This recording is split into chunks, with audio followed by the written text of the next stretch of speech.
Hi, I'm Mark Mattioli, and welcome to another reading of my novel, Boston Accent. Boston Accent is available on Amazon.com and paperback and on the Kindle. And it does contain adult subject matter. Okay, put emphasis on that. All right, let's get to it. Boston Accent. My friend Jake had been dating a girl from school while I had been spending all my time with Patrice. Jake's relationship came to an end and he rang me up to get together with him. Every summer, for more than 100 years, a county fair comes to the oceanside town of Marlin, which borders Pineyville from the northeast. Jake suggested we hit the fair this coming Saturday, which just happened to be my 16th birthday. It sounded good to me, so that Saturday morning we met on our bikes at the corner and headed to the fair. The distance to the fair was maybe 7 miles, and on our bikes we could be there in no time. There was a school across from the fair that had bike racks, and we chained our bikes so they wouldn't get stolen. We then walked down the street, away from the main gate, and followed the fence that surrounded the fairgrounds. We walked several hundred yards along the perimeter of the fence till we had passed all the rides and were now at the back corner of the racetrack. There were woods that shielded you from the road here, and we walked until we found what we were looking for. There was a narrow space under the fence where the ground had eroded from years of rain. It was just big enough for us to lie on our backs and slide under, but you had to be careful, or the sharp bottom of the fence would scratch you or snag your clothes and rip them. Once under the fence, we had to walk back the way we'd come on the inside of the fence without being spotted, and then at the right moment, come out from behind the grandstand and blend in with everyone else. It wasn't that we didn't have the price of admission, it was the principle of the thing, and it was a rush to get away with it. When you're a kid, the fair is all the fun you could think of in one place. You've got rides, games, food, demolition derby, and fireworks. When you're 16, you've got girls. There are literally hundreds of teenage girls from other towns to stare at and flirt with, and if you're really bold, talk to. Jake and I are in the t-shirt tent when he spots a shirt and calls me over. The shirt says, "Happiness is a tight pussy." And there's a picture of a drunken cat at the bottom of a bottle of bourbon. Jake tells me he'll buy it for my birthday if I have the balls to wear it. I don't give a shit, I tell him. Buy it, I'll wear it. It would not be the last controversial shirt I owned, nor would it cause the biggest uproar. I've got the shirt on, and we're strutting around and getting some whispers and giggles from some kids and some not so friendly looks from some parents. Eventually we hear a girl's voice with a comment intended for us, and she says, "How do you know?" Jake and I stop and face the voice that had just passed us and come face to face with two of the cutest girls we've seen yet. They are both grinning ear to ear, and one of them says, "Your shirt. How do you know? From experience?" We both like this girl right away. She's a firecracker. Now all the pressure is on me to say something clever, as the two girls and Jake are waiting for my answer. I can feel my face turning scarlet as I say, "Not exactly. It's what I've been told, and I'm here today to do research. Would you like to volunteer?" Jake thinks this is the best response in the world and high-fives me while the girl that hasn't spoken yet giggles. And the aggressive one says, "Maybe, but it's going to cost you." I say, "How much?" And Giggles says, "You can start by buying us something to drink."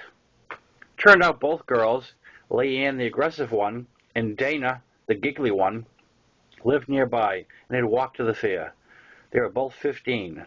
We spent the entire day with them, doing everything from playing games to bumper cars and really just getting to know each other. I was paired up with Dana and Jake with Leanne, and at the end of the day, we exchanged phone numbers with the promise to call. The girls walked us over to the school to get our bikes, and before we rode off, each gave us a long kiss goodbye. This is August, and for the next 6 weeks, Jake and I spend every weekend in Marlin visiting the girls. They lived in a neighborhood right off the main highway that ran to Pineyville.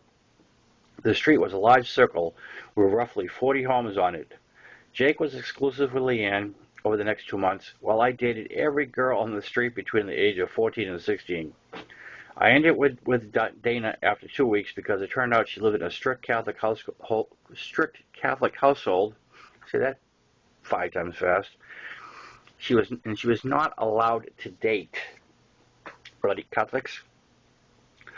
One Saturday, I had rode with Jake to visit Leanne, and while I was there, I met another girl. I dated her for 2 weeks, and then 2 more girls for a week or two. One day I found myself alone with Leanne after her and Jake had broke up, so I dated her for 24 hours. All that dating got me was a lot more kissing experience and a reputation as a player in the town of Marlin, and I was still a virgin. I returned home to Pineyville, and one afternoon I'm hoofing it on the woods trail, and I come across this bizarre scene with a kid 3 years younger than me named Ricky, and a girl from the outside neighborhood named Gretchen.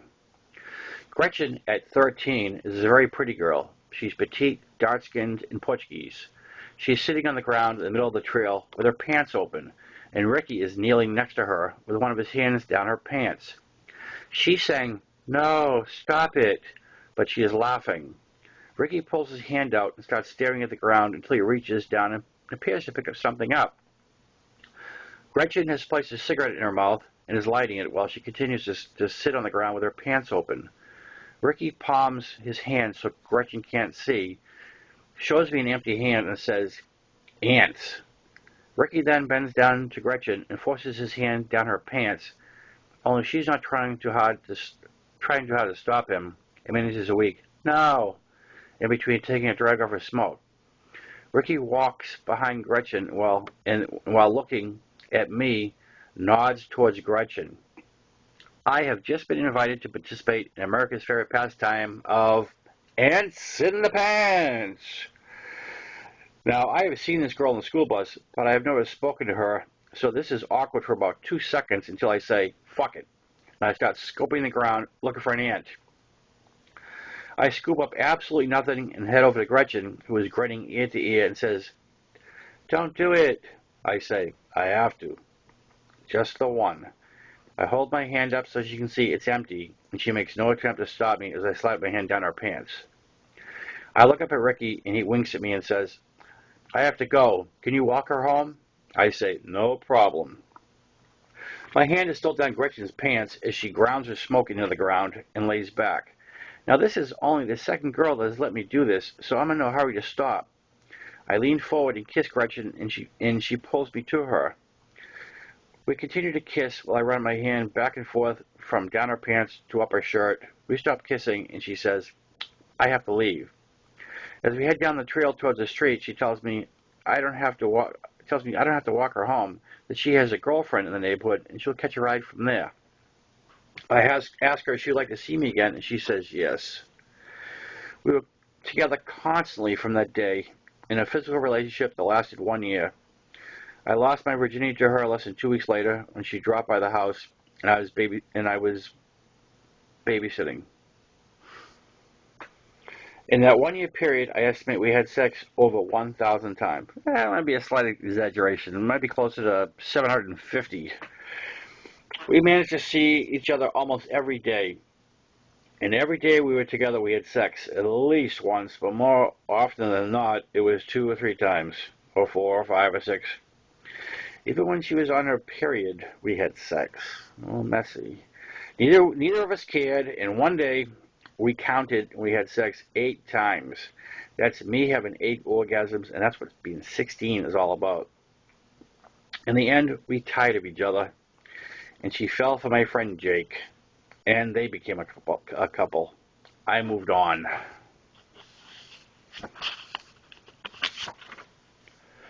I was now a senior in high school and had applied and been accepted to a junior college in Boston. I was ready for my next adventure. 2 weeks before graduation, there is to be a huge outdoor party on the other side of Pineyville. I invite this beautiful girl named Lisa from Kleinberg to go with me. Lisa is a junior, and we have known each other for a while through mutual friends. Lisa is physically the complete opposite of Gretchen. Lisa is tall, has very light skin, and auburn hair. I personally think she is way out of my league. She's very beautiful, but I have developed a lot of confidence through my previous relationships. I ask her out, and she says yes. The night of the party, I borrow my mother's car and drive to Lisa's house to pick her up, which is quite a ride from the party. I'd say the distance is around 50 miles round trip, all back roads. I have enough booze in my mother's car for 10 people, and at one point the car was full while we gave some friends a ride to the package store, or Packy as we called it. That's where you buy alcohol for all of you people from outside of New England. Packy beer, Packy hard liquor, Packy wine. I may be... I'm lost.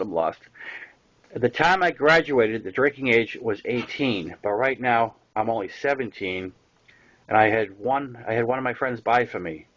I ended up drinking way too much, and then Lisa wants a ride home. We get into my mom's car, and I start to drive. She says, "Please be careful." I say, "Don't worry, I won't crash with you in the car."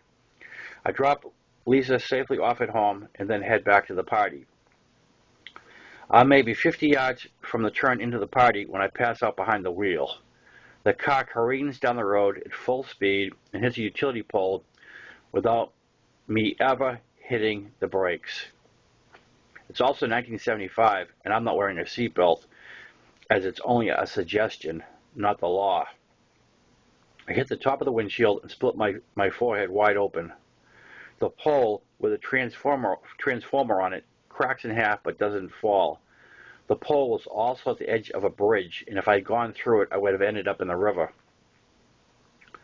The party was in a large clearing across from the bridge, and when I hit it, everyone ran to the car. One of the first to reach the car was my old friend Gary. He took one look at me and told the crowd I was dead. A neighbor heard the crash and called for an ambulance. After the ambulance leaves with me for the hospital, the cops begin pulling all the booze out of it. While the cops are rifling through my mother's car, a car coming the other way, approaching the bridge, sees all the flashing lights, gets blinded, and takes out the pole on the other side of the street. As the cops run across the street, they leave my car unattended. Gary runs over and grabs all my confiscated booze off the roof and runs off. The cops now have no evidence against me, which is great, but I hear Gary was bragging that he had stole from a dead man. All right, we're going to stop right there because this goes quite farther. That's a good place to stop. Okay, I've had a little difficulty reading today. You'd never know I wrote this friggin' book. The difficulty I'm having with it. Well, it is Monday morning, and I watched the Pats game last night, and I had a couple of cocktails, so I think I need some more coffee. But we're gonna call it a day right there. The name of the book is Boston Accent. I'm Mark Mattioli, and I'll see you next time. Ciao.